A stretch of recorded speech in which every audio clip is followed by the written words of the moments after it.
Hello everyone. It's 11:29 a.m. in the morning. Excuse me. This video, I'm going to talk about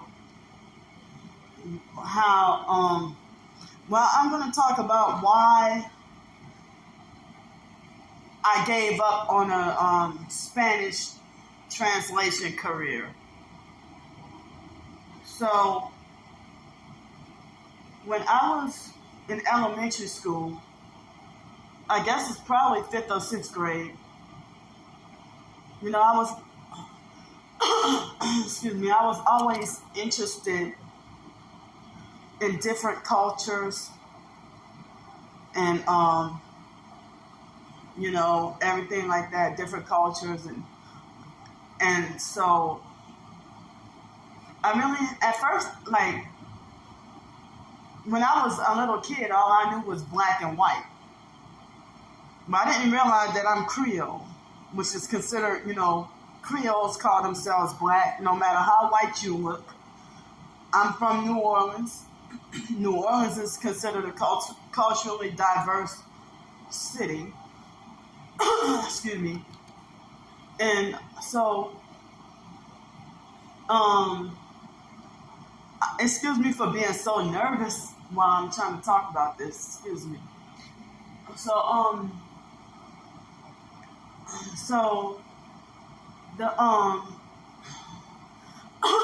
excuse me. So, when I was in 5th or 6th grade, they had folders, living language.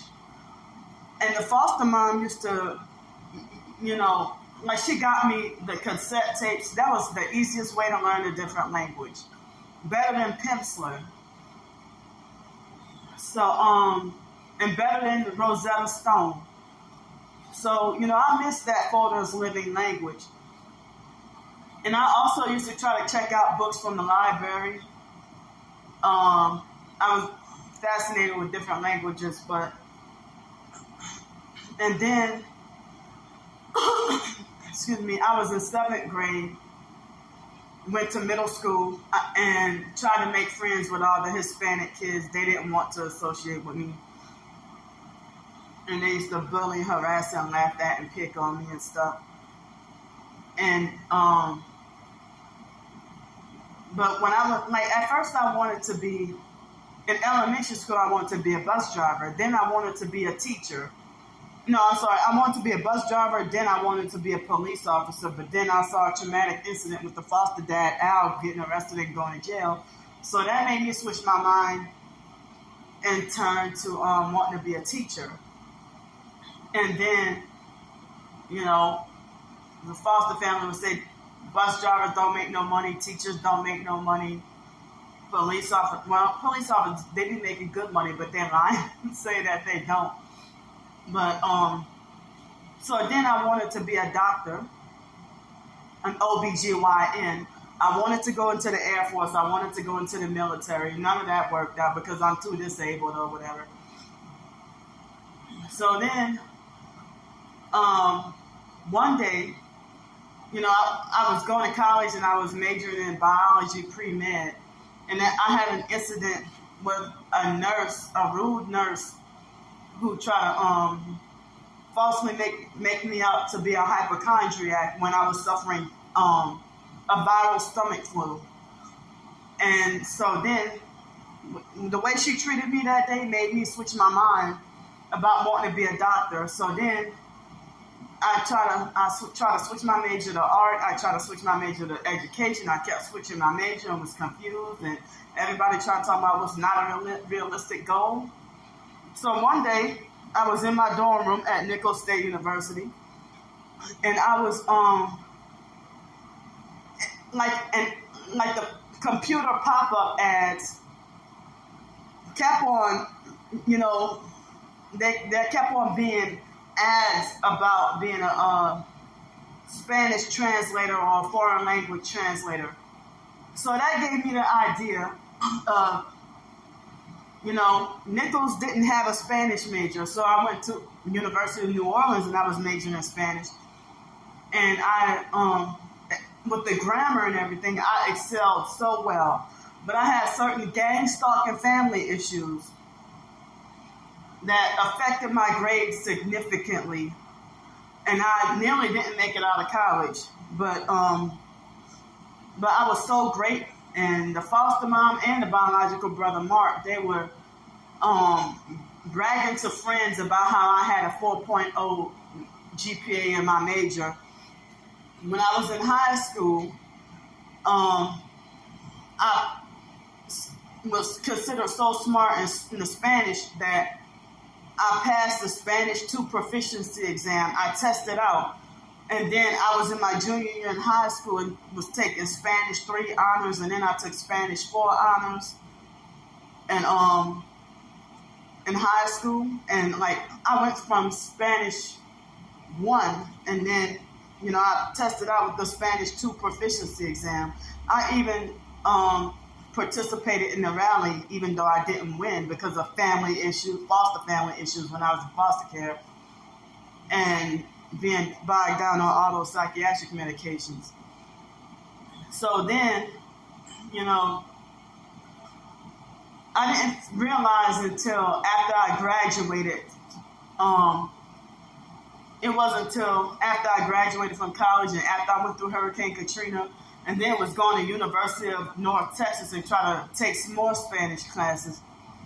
And then I realized that, because I graduated from University of New Orleans, UNO.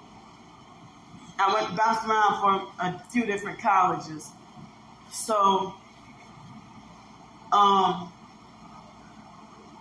then, I found out that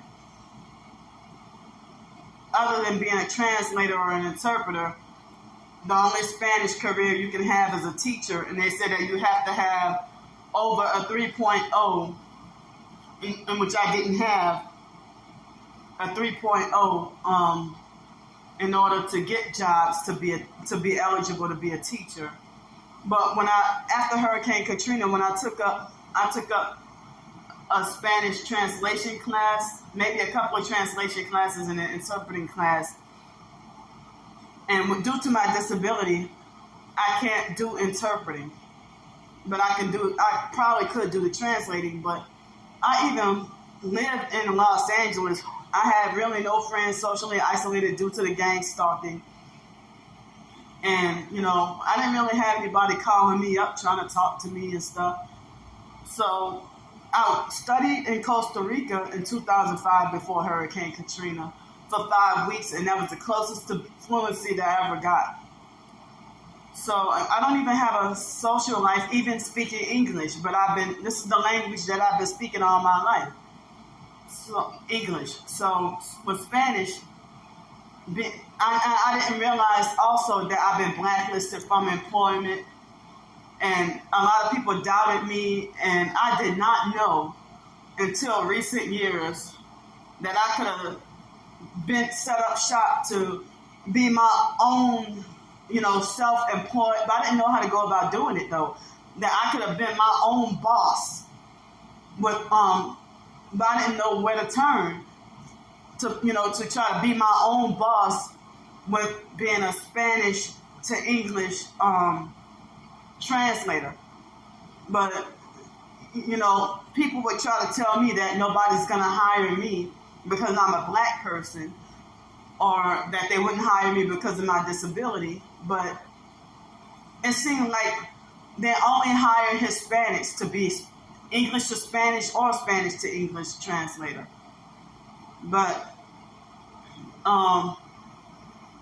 so I didn't realize that I could have just studied on my own and studied hard, and then had like a way to get like my own freelancing, but I didn't know how to go about doing it. And the same thing with being an author and writing and stuff like that.